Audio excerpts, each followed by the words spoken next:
ओम शांति। ओम शांति। आज की तारीख है 13 दिसंबर 2021। साकार महावाक्य। बाबा कहते मीठे बच्चे, श्रेष्ठ बनना है।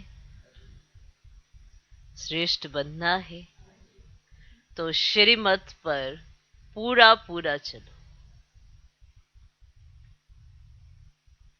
श्रेष्ठ बनना है तो श्रीमत पर पूरा पूरा चलो।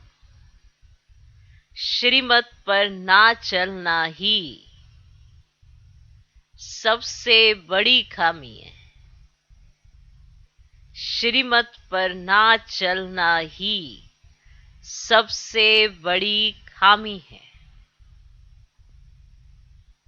आज का प्रश्न, किन बच्चों का गला घुट जाता है? बुद्धि से ज्ञान निकल जाता है। किन बच्चों का गला घुट जाता है? बुद्धि से ज्ञान निकल जाता है। ना इतना समय से ज्ञान सुन रहे थे, समझ भी रहे थे और जीवन में धारण करने का प्रयास भी कर रहे थे, फिर अचानक से ऐसा क्या हो जाता है? बुद्धि से ज्ञान ही निकल जाता है और गला उठ जाता है। वरना जो वो सुनाते थे, जो दूसरों को समझाते थे, जो कहते थे, अब वो नहीं कह पाए। ऐसा क्या हो जाता है? उत्तर, जो चलते चलते अपवित्र बन जाते हैं। जो चलते चलते अपवित्र बन जाते हैं। पढ़ाई छोड़ बाप को फारकती दे देते हैं। पढ़ाई छोड़ बाप को फारकती दे देते हैं। उनकी बुद्धि से ज्ञान निकल जाता है। उनकी बुद्धि से ज्ञान निकल जाता है। जब तक निर्विकारी ना बने, जब तक निर्विकारी ना बने, तब तक अविनाशी ज्ञान बुद्धि में बैठ नहीं सकता। जब तक निर्विकारी ना बने, तब तक अविनाशी ज्ञान बुद्धि में बैठ नहीं सकता। बुद्धि का ताला खुल नहीं सकता। बुद्धि का ताला खुल नहीं सकता। पतित बनने वालों का खान पान भी गंदा हो जाता है। पतित बनने वालों का खान पान भी गंदा हो जाता है। वे मायावी मनुष्यों से जाकर मिल जाते हैं। वे मायावी मनुष्यों से जाकर मिल जाते हैं। फिर गला ही घुट जाता है। फिर गला ही घुट जाता है। किसी को भी ज्ञान सुना नहीं सकते हैं। किसी को भी ज्ञान सुना नहीं सकते हैं। तो किन बच्चों का गला घुट जाता है, बुद्धि से ज्ञान निकल जाता है? उत्तर, जो चलते चलते अपवित्र बन जाते हैं, पढ़ाई छोड़ बाप को फारकती दे देते हैं, उनकी बुद्धि से ज्ञान निकल जाता है। जब तक निर्विकारी ना बने, तब तक अविनाशी ज्ञान बुद्धि में बैठ नहीं सकता। बुद्धि का ताला खुल नहीं सकता। पतित बनने वालों का खान पान भी गंदा हो जाता है। वे मायावी मनुष्यों से जाकर मिल जाते हैं। फिर गला ही घुट जाता है।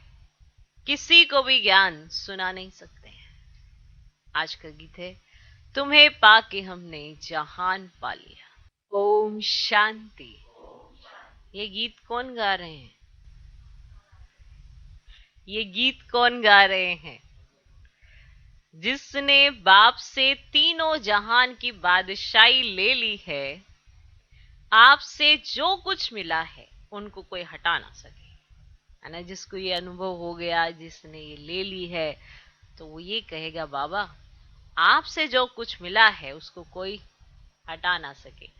हमको कोई हटा नहीं सकता, अर्थात काल खा नहीं सकता, और ना ही हमारी राजाई को कोई ले सकता है। बच्चे जानते हैं हम उस मालिक से वर्षा ले रहे हैं।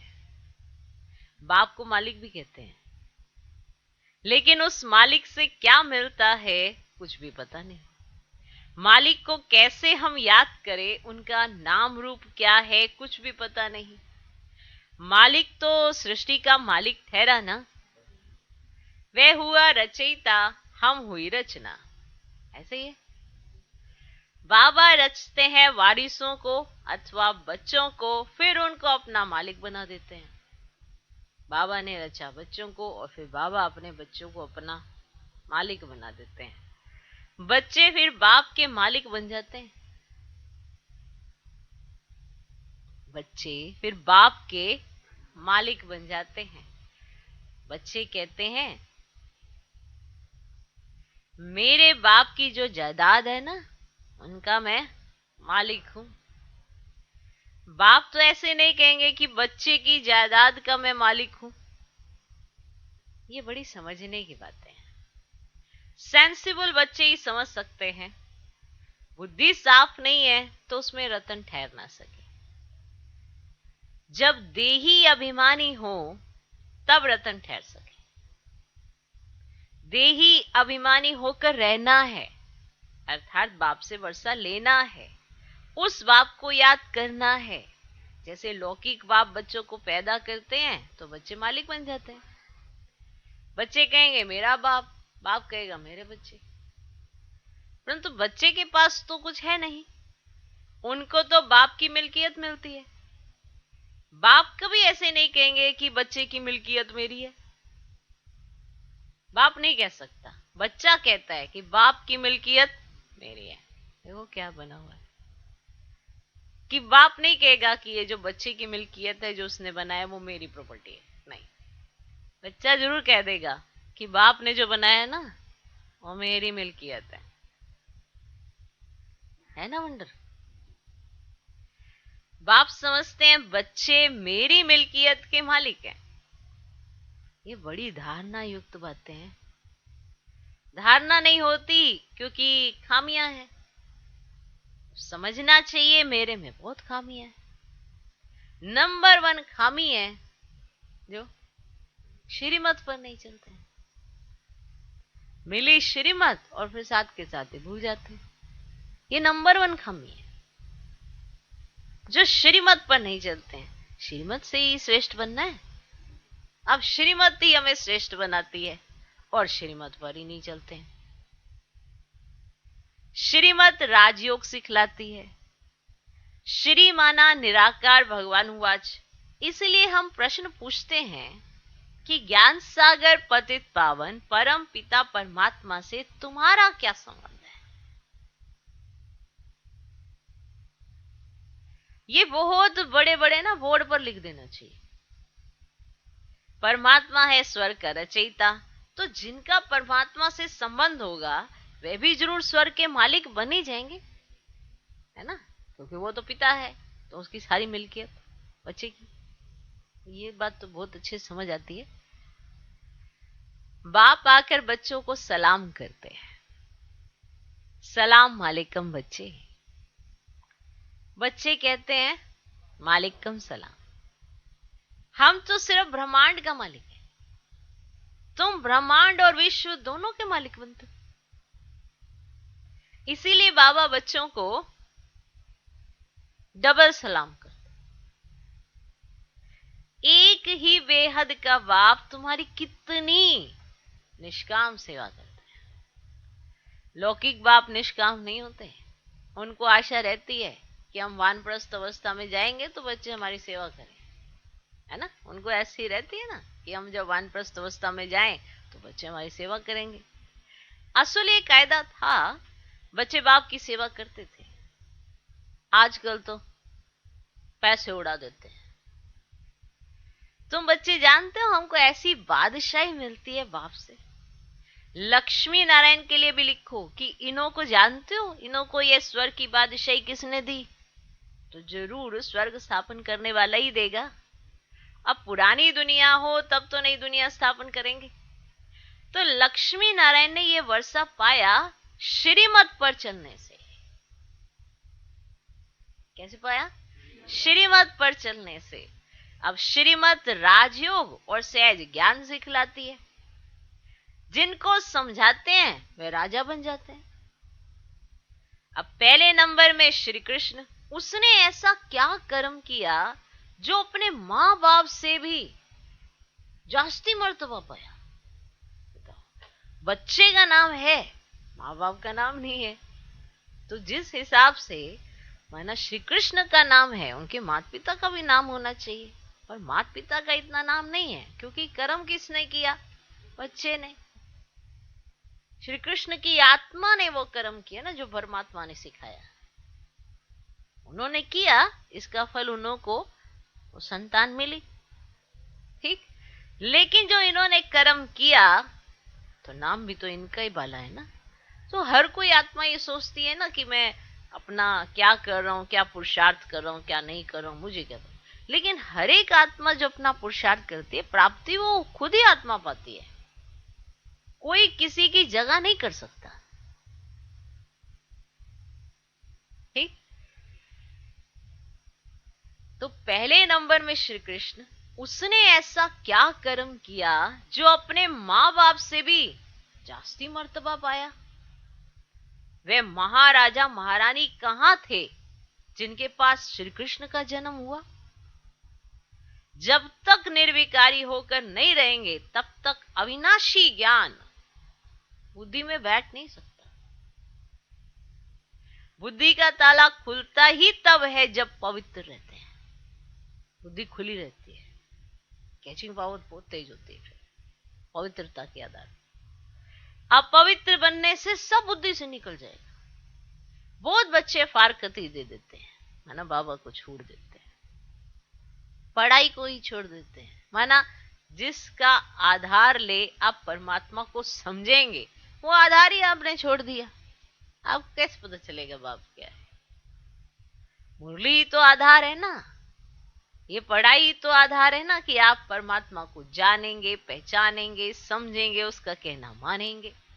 अब पढ़ाई छोड़ देंगे तो फिर तो ऐसे फारकती दे देते हैं, पढ़ाई को ही छोड़ देते हैं।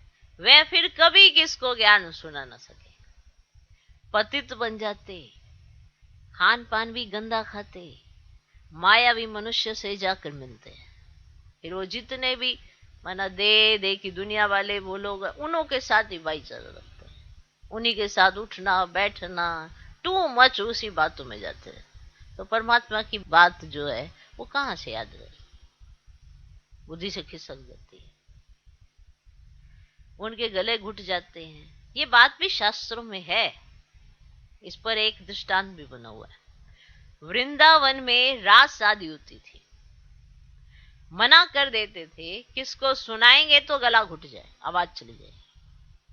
माना जो ये रास हो रही है, अगर देख ली और इसका वर्णन किसी को किया तो गला घुट जाए।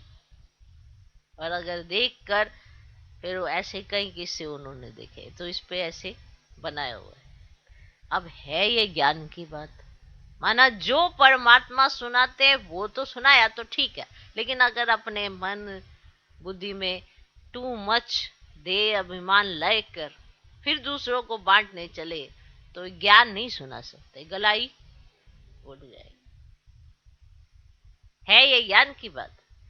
अगर फारकती दी जाकर निंदा करते हैं तो गला घुट जाता है, ज्ञान नहीं सुना सकता।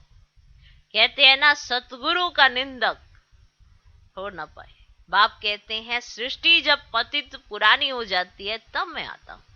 मनुष्यों को तमो प्रधान बनना ही है। जो कर्तव्य करेंगे वो उल्टा ही करेंगे, क्योंकि उल्टी मत मिल रही है, श्रीमत है नहीं। उल्टी मत पतित भ्रष्टाचारी बनाती है। आगे भ्रष्टाचारी अक्षर ही नहीं था। सन्यासी विकारों का सन्यास करते पावन बनने के लिए। तो पहले पहले ये बात समझानी है कि परम पिता परमात्मा से तुम्हारा क्या संबंध है। सब भगवान को याद करते हैं। भगवान कहते हैं, मुझे सब भक्त प्रिय हैं, क्योंकि उन सब को मुझे ही गति सदगति देनी है। तो वह समझते हैं भगवान आकर भक्तों को भक्ति का फल देते हैं, इसीलिए भक्त भगवान को प्रिय है। बाबा समझाते तुमने दुर्गति को पाया है, अब मैं सदगति देने आया हूं।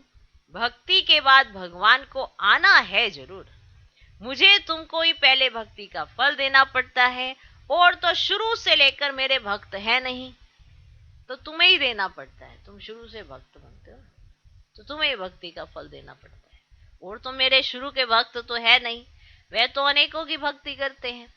तुम मेरे प्यारे बच्चे हो, तुम मेरे प्यारे बच्चे हो। कितने खुशी की बात है, डायरेक्ट भगवान कहे तुम मेरे कितने लाडले बच्चे हो, कितने मेरे प्यारे बच्चे हो, तो कितनी खुशी होनी चाहिए। तुम मेरे मेरे प्यारे बच्चे हो ना, कि विश्वास ही नहीं है, अरे कहाँ प्यारे।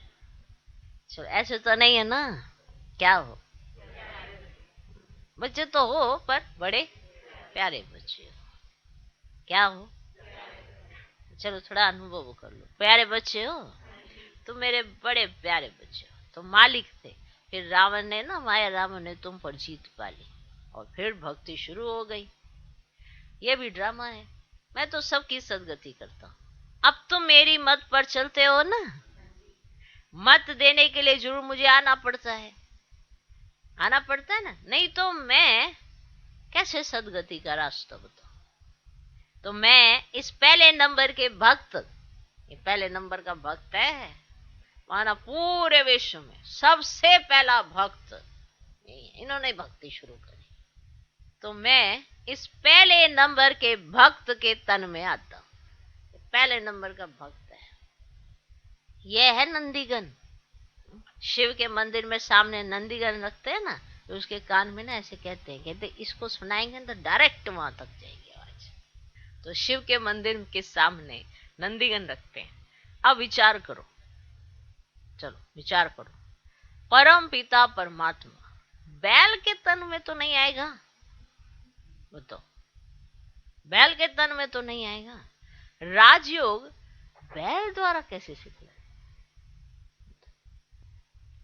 और बाबा कह रहे हैं कि एक बार विचार करके देखो, बैल के तन में तो नहीं आएगा, आएगा क्या?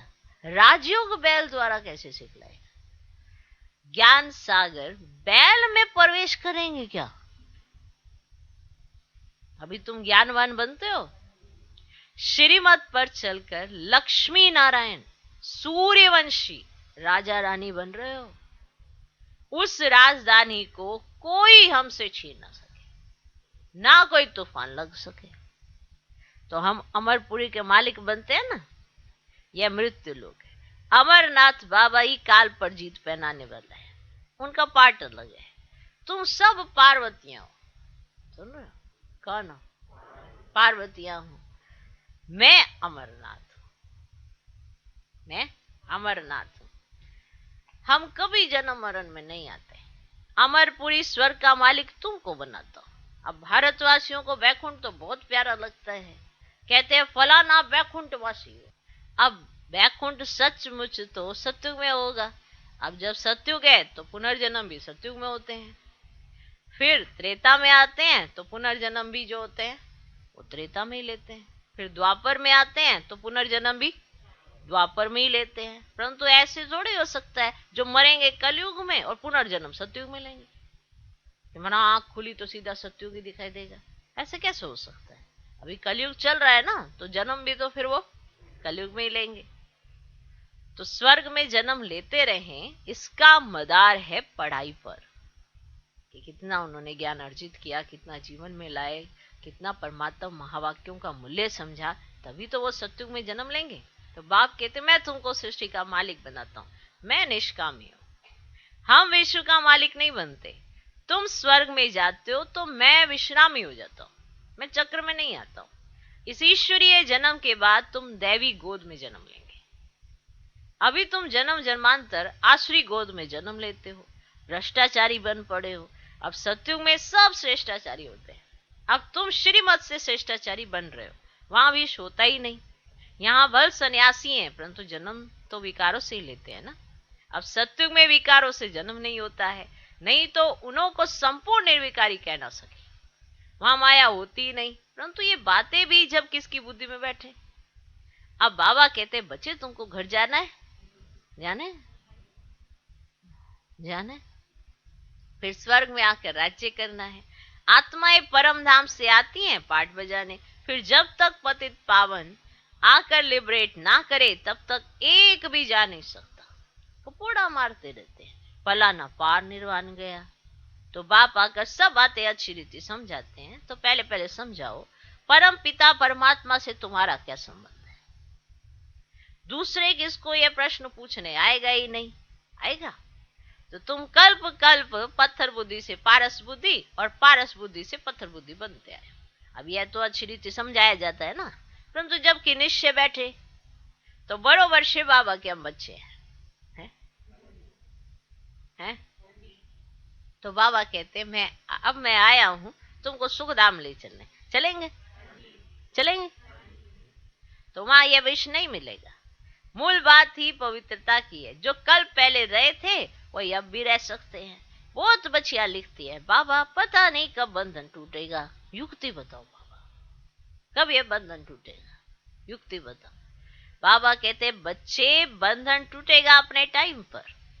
बाबा क्या करेंगे। एक बंधन भल छूट जाए, मानो एक बंधन छूट गया, पति ने तुमको छुट्टी दे दी, ठीक, फिर बच्चों आदि में मुंह पड़ जाता है। तो बाबा क्या समझा रहे, एक बंधन तो चलो टूट गया, पति ने कभी रोक टोक नहीं लगाई, फिर दूसरा बंधन क्या आ गया, बच्चों का। बच्चे कैसे कर, ठीक ना। पति का बंधन तो बाबा ने निकाल दिया, चलो अब ये बच्चों का मोह कैसे निकले, सोचने वाली बात नहीं। अभी तो शरीर ठीक है, कर रहे हो तो कोई आपको मान सम्मान दे देगा, फिर उसके बाद किसी ने नहीं देना। करोगे तो मिलेगा, और वो भी कौन सा, वो टेम्परेरी, वो वाला नहीं मिलता। तो वही बाबा बता रहे बंधनों का तो ऐसा है, एक काटो दूसरा तैयार, दूसरा काटो तीसरा तैयार। ये तो खुद को बनाना है, मुझे क्या चाहिए, क्योंकि समय तो हो गया अब जाने का। तो इस समय में अपना तो समझना पड़ेगा ना, मुझे क्या चाहिए, नहीं तो बंधन तो पड़े रहते हैं। अभी जिन्होंने बंधन काट के आए हैं तो वो क्या हुआ, उनके कोई कारोबार रुक गए क्या? क्या आपने तो अपना किया ना, आपने तो अपना जीवन जिया ना। उसके बाद क्या, ब्लेसिंग वो आपको तब देगी जो आपको इतना निश्चय होगा कि अरे हमने देखा है अपने पेरेंट्स को, परमात्मा पर निश्चय क्या होता है। मोह तो इतना खतरनाक है ना, जो आपको संकल्प भी आएगा उसकी काट करेगा, इतना खतरनाक होता है। आप सोच ही नहीं पाते कि आपको करना क्या चाहिए। जो दूसरे आपके आगे सरेंडर तो तब हो, पहले आप तो अपने संकल्पों पे जीत पा सकें। तो इसलिए बाबा कहते हैं ये जो आप कहते हैं ना कि बंधन काटो बंधन काटो, एक कटेगा दूसरा पैदा, दूसरा कटेगा तीसरा पैदा। मुझे बंधन में रहना ही नहीं है, माना बुद्धि से आप न्यारे प्यारे हो जो, बाबा अपने आप ही युक्ति दे देता, सब चीजें हो जाती है। बहुत सारी युक्तियां, युक्ति माना झूठ नहीं, तरीके सलीके और ड्रामा पर निश्चय, बाबा पर निश्चय, तो अपने आप युक्ति सामने आती है और उसको अप्लाई करो, आगे बढ़ो। बहुत बच्चियां बाबा को पत्र लिखती हैं कि बाबा पता नहीं बंधन कब टूटेगा, युक्ति बताओ। बाबा कहते हैं बच्चे बंधन टूटेगा अपने टाइम पर। अपने टाइम पे माना जब आपका इतना दृढ़ निश्चय हो जाएगा ना, तो बंधन सारे टूट जाते हैं। बाबा क्या करेंगे, एक बंधन भल छूट जाए, फिर बच्चों आदि में मोह पड़ जाता है। इन सब से बुद्धि निकालने में बड़ी मेहनत लगती है। कहीं तो और ही जास्ती मोह में आ जाते हैं। पहले इतना मोह नहीं था, अभी जितना अपने बच्चों में मोह नहीं रखा उतना पोतरे दोतरों में रख लिया। बताओ ये क्या हुआ, बंधन पड़ गया ना, और जास्ती है। बहुत है जो मुंह में लटक पड़ते हैं। बाबा कहते तुम मोह एक बाप में रखो तब धारणा होती है। कोई ज्ञान उठा नहीं सकते तो भगंती हो जाते हैं, फिर नाम बदनाम होता है। ड्रामा में कल पहले भी यह हुआ था, जो सेकंड पास हुआ वह ड्रामा। अब इससे पहले के जितने माना जितना टाइम निकल गया, ये ड्रामा है, वो बन गया। आप ये कहते ड्रामा बदलियो, बड़े सारे प्रश्न रहते हैं। पहले ड्रामा को समझने की कोशिश करो। नूंद हम रहे हैं, प्रेजेंट में, जो नूंद गया वो ड्रामा था पास्ट में, माना इससे 1 सेकंड पहले जो भी हो गया वो ड्रामा है। और अभी आने वाले समय में क्या नूंदते हो ये आपके अपने हाथ में है कि कितना बुद्धि में आपने ज्ञान को धारण किया। ठीक, तो जो सेकंड पास हुआ वह ड्रामा। अम्मा मरे तो भी हलवा खाना, बीबी मरे तो भी हलवा खाना। तो ये इसका अर्थ है, मतलब कि माना बुद्धि से इतने न्यारे प्यारे कि आपको कोई उस चीजों में आप लिप्त नहीं हो कि अभी ये क्या हो गया, रोना धोना ये सब। तो अम्मा मरे तो भी हलवा खाना, बीबी मरे तो भी हलवा खाना। कच्चे को थोड़ा झटका आता है, थोड़ा कच्चा होता है ना, उसको थोड़ा झटका लगता है। बहुत सन्यासी भी ऐसे होते हैं, नहीं ठहर सकते हैं तो गृहस्थ में चले जाते हैं, चलन ही ऐसी होती है। यहाँ तो एक ही मुख्य बात है, हम भी उस बाप से वर्षा ले रहे हैं, तुम भी उनको पिता समझते हो, आकर स्वर्ग का वर्षा ले लो। तो एक ही बात है, सेकंड में जीवन मुक्ति, पिछाड़ी में थोड़ा ही समझाने से मनुष्य झट समझ जाएंगे। अनेक मत है जिससे भारत भ्रष्ट बन गया है, फिर एक की मत से आधा कल्प के लिए भारत श्रेष्ठाचारी बनता है। श्रेष्ठ जरूर बाप ही बनाएंगे, सबको पार ले जाने वाला एक ही बाप है, तो जरूर कोई डुबाने वाले भी होंगे। जब पार ले जाने वाला एक है तो डुबोने वाले भी कोई होंगे। तो बाप तो सबको कहते हैं ना, विकारों का संन्यास करना ही पड़ेगा, तभी तुम पवित्र दुनिया के मालिक बन सकेंगे। बाबा वर्षा दे रहे हैं, ढेर ब्रह्मा कुमारियां हैं, तुम भी के हो। वर्षा रूहानी बाप से मिलता है, कितना सहज है। परंतु कोई की सिर्फ कथनी है, करनी नहीं, तो कोई को तीर नहीं लगता है। कहते कहते बहुत कुछ है लेकिन करते नहीं, तो तीर कोई को नहीं लगता है। कथनी से भल और किसका भला हो जाएगा, परंतु खुद की करनी नहीं है तो फिर गिर पड़ेगा। जिनको ज्ञान देंगे वह चढ़ जाएगा, खुद गिर पड़ेगा। ऐसे भी बहुत है। बाबा बच्चों को पूरा वर्षा विल कर देते हैं, अब तुम लायक बन स्वर्ग के मालिक बनो। अच्छा, मीठे मीठे सिकिलधे बच्चों प्रति मात पिता बाप दादा का याद प्यार और गुड मॉर्निंग। रूहानी बाप की रूहानी बच्चों को नमस्ते। हम रूहानी बच्चों के भी रूहानी बाप को नमस्ते नमस्ते नमस्ते। Good morning good morning good morning. धारणा के लिए मुख्य सार, पहला पॉइंट, श्रेष्ठाचारी बनने के लिए अपनी सब खामियां निकाल। श्रेष्ठाचारी बनने के लिए अपनी सब खामियां निकाल, सदा श्रीमत पर चलना है। श्रेष्ठाचारी बनने के लिए अपनी सब खामियां निकाल, सदा श्रीमत पर चलना है। बुद्धि में ज्ञान रत्नों की धारणा देही अभिमानी बनकर करनी है। बुद्धि में ज्ञान रत्नों की धारणा देही अभिमानी बनकर करनी है। श्रेष्ठाचारी बनने के लिए अपनी सब खामियां निकाल, सदा श्रीमत पर चलना है, सदा श्रीमत पर चलना है। बुद्धि में ज्ञान रत्नों की धारणा देही अभिमानी बनकर करनी है। दूसरा पॉइंट, अपनी कथनी और करनी एक करनी है कि जो आप कहते हो वो आप करो, और कहो ही वही जो आपको करना हो, और जो श्रीमत कहे वो मुझे करना ही है। अपनी कथनी और करनी एक करनी है। ज्ञान की धारणा के लिए सबसे मोह निकाल, एक बाप में ही मोह रखना है। बाबा किसी को छोड़ने के लिए नहीं कहते हैं, लेकिन मोह में लिप्त होने के लिए नहीं कहते हैं। मोह के कारण आपने बाप से किनारा किया, ऐसा नहीं करना है। आप बाप के साथ रहो, भले आप सबको संभालो, करो, सब कुछ करो, लेकिन मोह नहीं रखो। और अगर मोह हुआ तो फिर आप उन्हीं के चक्कर काटते रहोगे और बाप से दूरी हो जाएगी, और आप वो अनुभूति नहीं कर पाएंगे जो आपको करना चाहिए। संगम पर ही नहीं जिया बाप के साथ तो फिर क्या जिया, क्योंकि सारे कल्प में आपको हर आत्मा मिलेगी, हिसाब किताब लेने तो आएगी आएगी। किसी ना किसी के साथ कोई ना कोई हिसाब होगा, कोई क्या बनेगा कोई क्या बनेगा। संबंध आपका, जिस घर में जाओगे उस घर में तो माता पिता मिलेंगे, और उस माता पिता से जितनों के संबंध होंगे वो आपके साथ जुड़ जाएंगे। रहो सबके साथ, लेकिन मोह एक बाप के साथ। पहले बाबा, पीछे सब। फिर आप बहुत अच्छा निभा पाते हो और ज्यादा अच्छे से निभाते हो। अब बाबा के साथ मोह में रहेंगे तो सारे अपने आप विधि पूर्वक सब सेट हो जाते हैं, सबको सबके साथ स्नेह आपको हो जाता है, अच्छा रहता है वो ज्यादा। लेकिन अगर मोह होगा तो आप फंस जाओगे। तो अपनी कथनी और करनी एक करनी है। ज्ञान की धारणा के लिए सबसे मोह निकाल, एक बाप में ही मोह रखना है। व्यवहार आपका अच्छा ही होना चाहिए। ये नहीं कि आपका मोह नहीं है तो आपको सलीका भूल जाए, किसी को मना जैसे सलाम करना हो, कुछ भी करना हो तो सलीका ही ना हो। नहीं नहीं, हमको तो मोह नहीं रखना। व्यवहार हमेशा रॉयल ही होना चाहिए, सलीकेदार, लेकिन मोह नहीं होना चाहिए। ओके, तो मोह और सलीके में अंतर होता है, ये भी पता होना चाहिए। बारीक सी लाइन थोड़ी सी।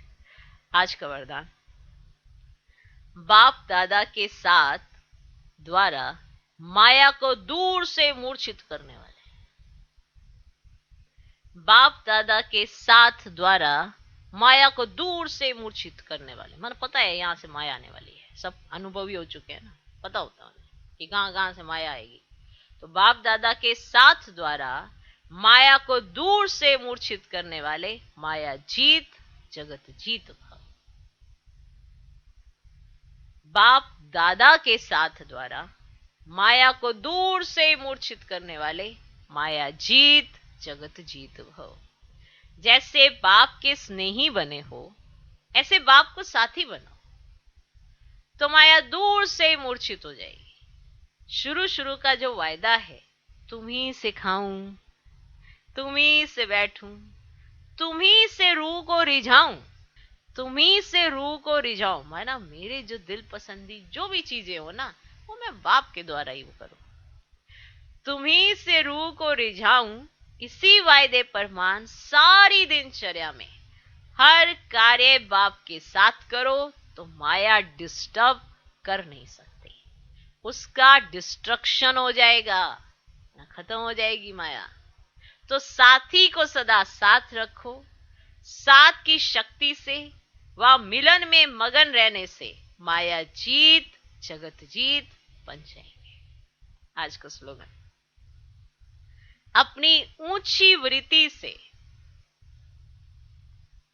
ऊंची वृत्ति से प्रवृत्ति की परिस्थितियों को चेंज करो। प्रवृत्ति माना ग्रस्त में जो भी परिस्थितियां आती हैं, अगर आपकी वृत्ति बड़ी ऊंची है, उससे आप प्रवृत्ति की परिस्थितियों को चेंज करो, कर सकते हो। अपनी ऊंची वृत्ति से प्रवृत्ति की परिस्थितियों को चेंज करो। चिंतन, कोई भी परिस्थिति में क्या रहा, तभी परिस्थिति या तो हावी होगी या आप उस पर हावी होंगे। आपका चिंतन क्या था उस परिस्थिति में। आप बिल्कुल एकदम नीचे से भी सोच सकते हो, बिल्कुल एक बहुत ऊंचा सोच सकते हो, पर आपकी सही मायने में आपका वातावरण क्या आपको शो करता है कि आप अपने आप में कंफर्ट हो नहीं हो। आपकी अपनी वृत्ति क्या आपको दिखाती है। क्या वृत्ति भाई भाई की है, क्या वृत्ति के अंदर दूसरों को क्षमा करने की क्वालिटी है। अगर ये सारी चीजें हैं तो आप हर परिस्थिति में जीत पा सकते हो। तो अपनी वृत्ति को बहुत ऊंचा कर दो तो प्रवृत्ति में जो परिस्थितियां आती हैं वो चेंज हो जाएंगी, ऑटोमेटिकली चेंज हो जाएंगी। आप आज सोचेंगे कि अरे ये क्या हो गया, कल का दिन देखेंगे तो बिल्कुल चेंज होगा। ऐसा परिवर्तन आता है अगर अपनी वृत्ति को ऊंचा कर देते हो। ओम शांति।